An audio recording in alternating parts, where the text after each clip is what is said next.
Hello Nidorinas and Nidorinos, I'm KingNido and today is the Pastoria Hydros going up against the Holon Allies, and the Hydros have been on an impressive run since the very first game of this season, only having lost that one single game. They want to continue that here today as they just get better with every round. But the Holon Allies, although not having a great season, almost took down the undefeated Melemele Rumbles. So with that said, let us know in the comments below who you think is going to win this matchup. Will it be the water decks? Will it be the rainbow decks? Let's go!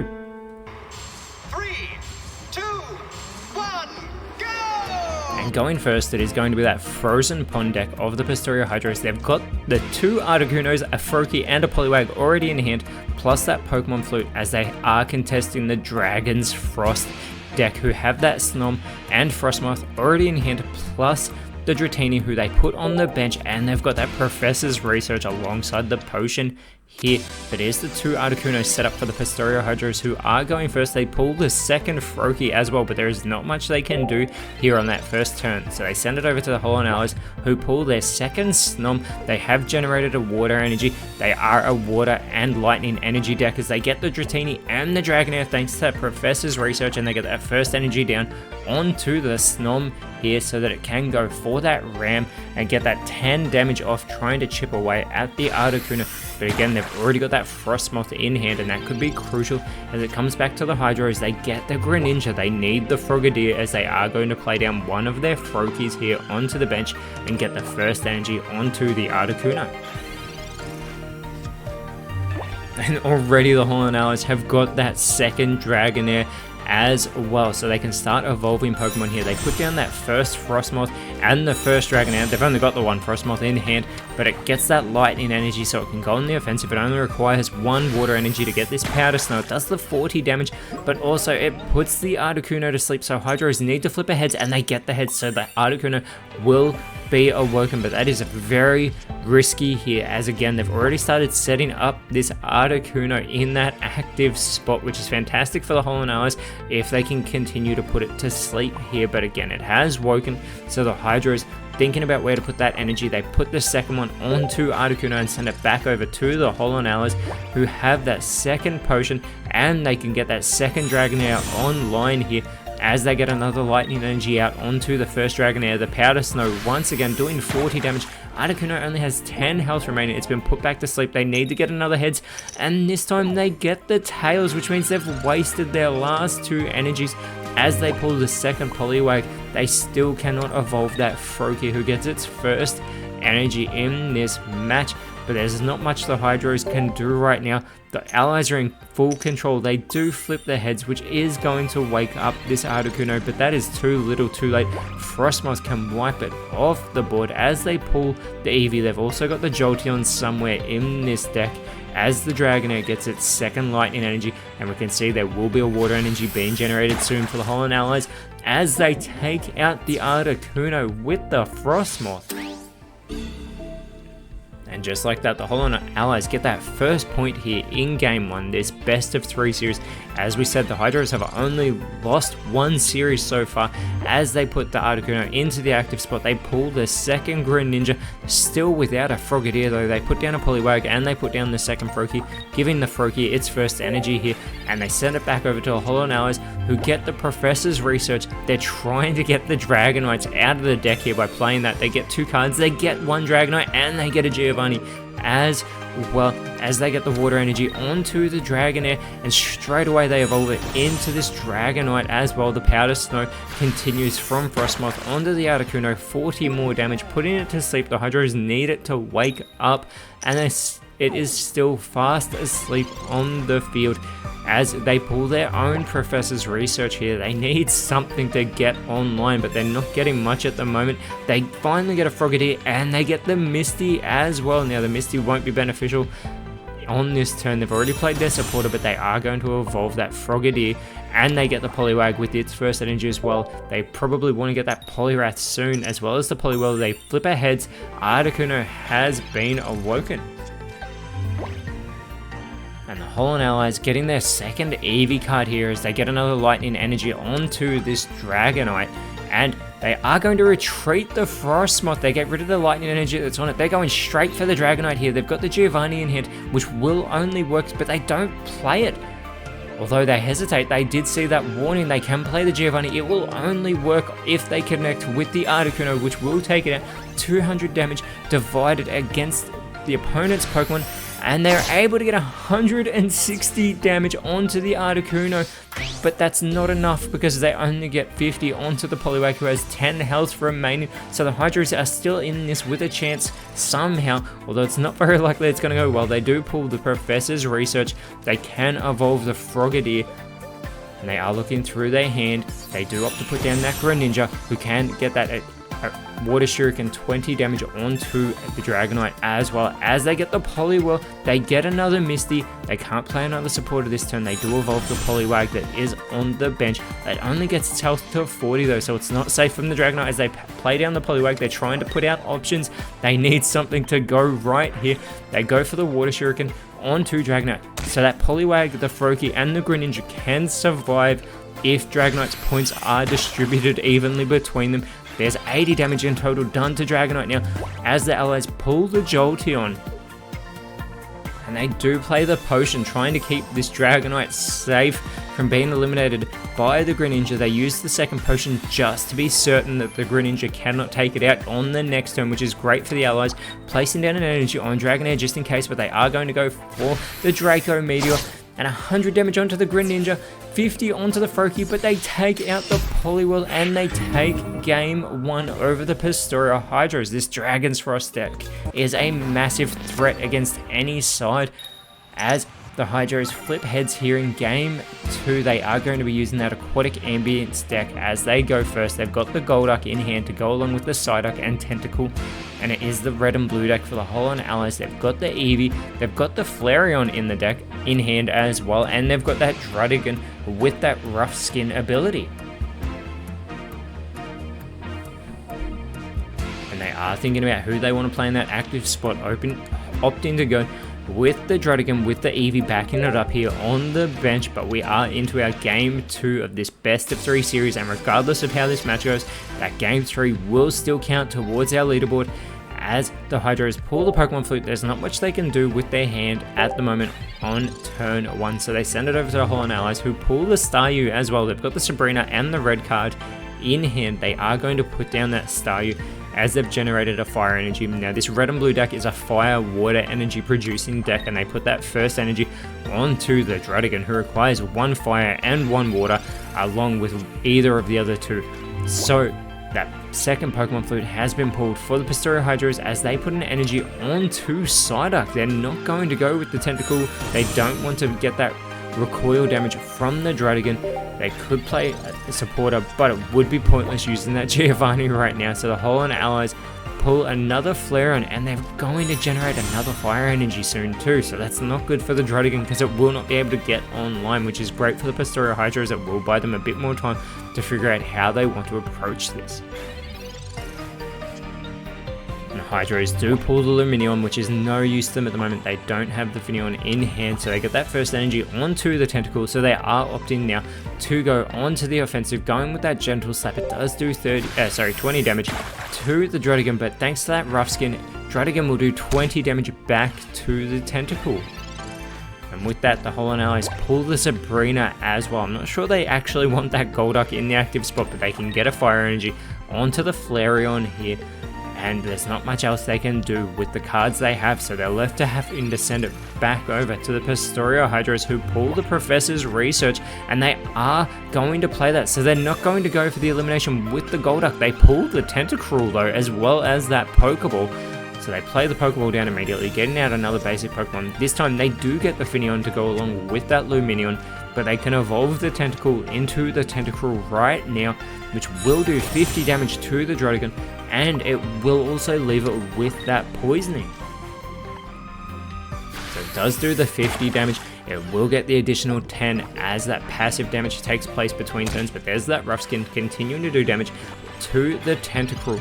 Now the allies are left with quite a dilemma. They can either take out this Tentacruel and continue to let Druddigon feel the effects of this poisoning, or they can retreat it, but they are going to put that water energy down on the Druddigon, so we know what they're going to do now.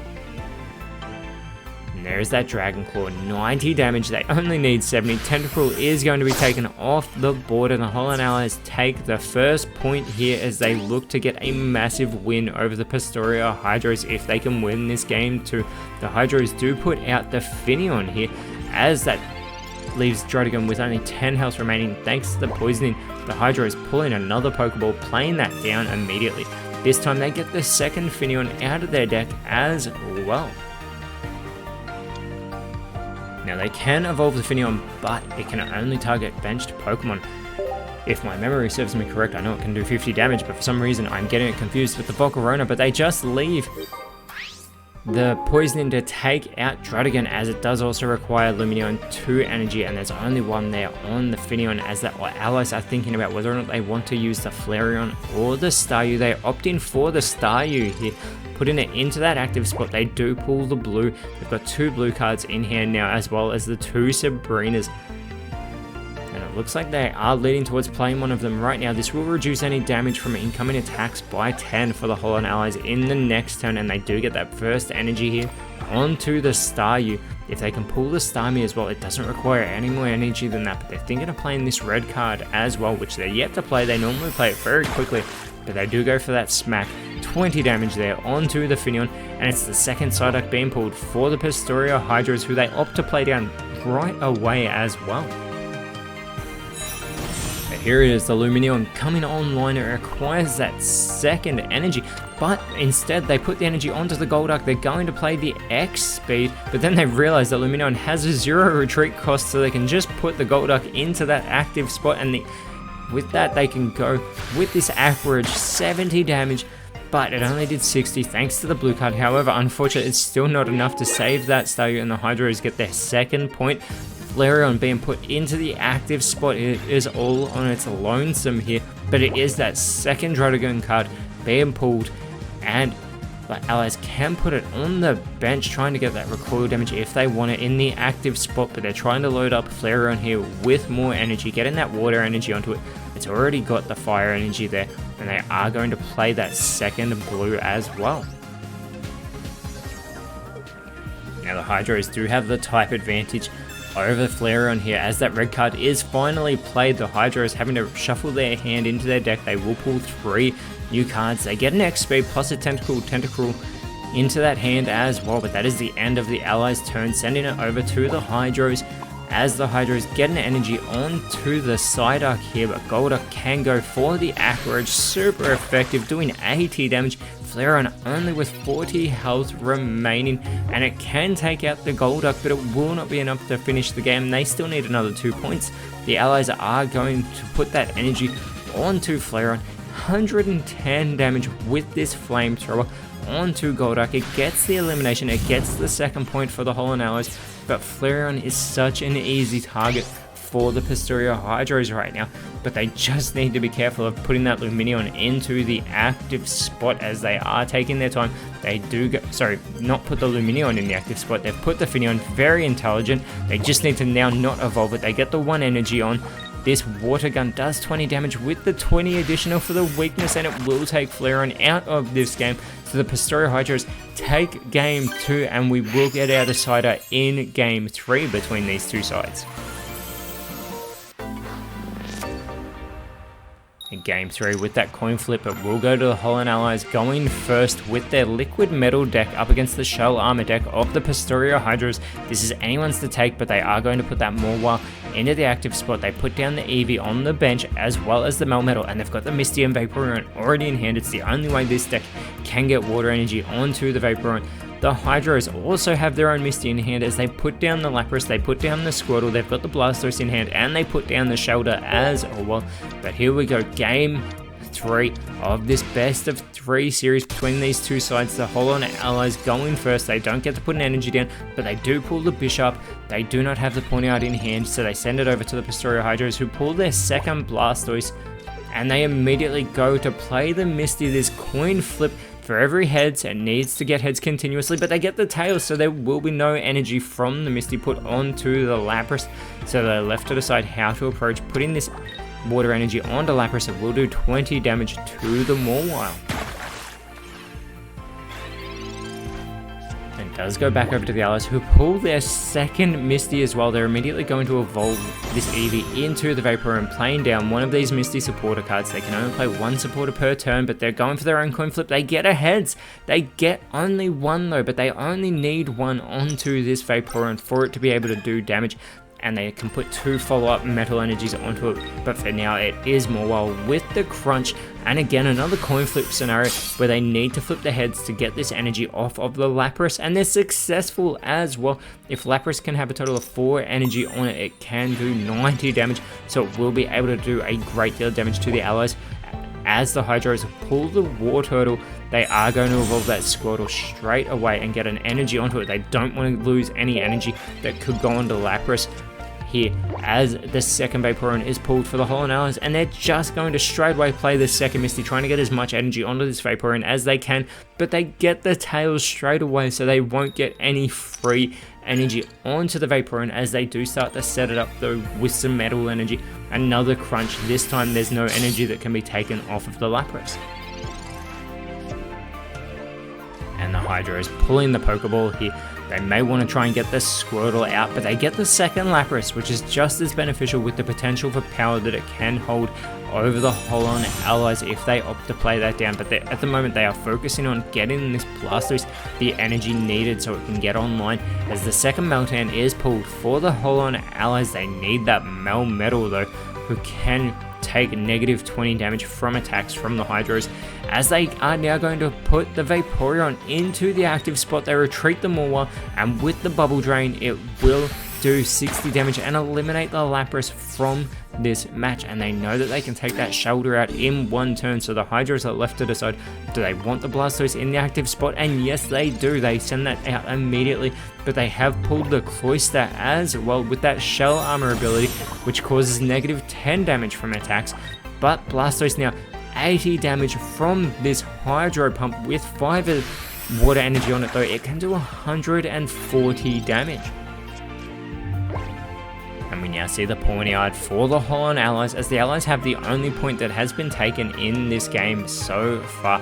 The allies thinking about whether or not they want to play down that Pawniard, but they are going to get that first energy onto the Melmetal, and they do end up deciding to play the Pawniard, as the Bubble Drain from Vaporeon will do 60 damage to Blastoise, but also restores 30 health for Vaporeon, which is not actually enough though to prevent it from being eliminated by this Blastoise, who gets its 4th energy. They're still needing one more to maximize that damage, as it is going to eliminate Vaporeon from this game, and the Pastoro Hydros get their first point of the match. And the allies now opting to put in that Pawniard into the active spot as they pull another Pokeball. They're still waiting for that Melmetal though, as they get a second energy onto the Meltan, and that is clearly what they're aiming for in this match. Meltan has the potential to take out this Blastoise. Bishop is going to be eliminated very easily by the Hydros Blastoise, who play down the Professor's Research that they just pulled. They get a Pokeball, they get the second Shoulder. If they play this Pokeball, they are just getting the Squirtle out of that deck.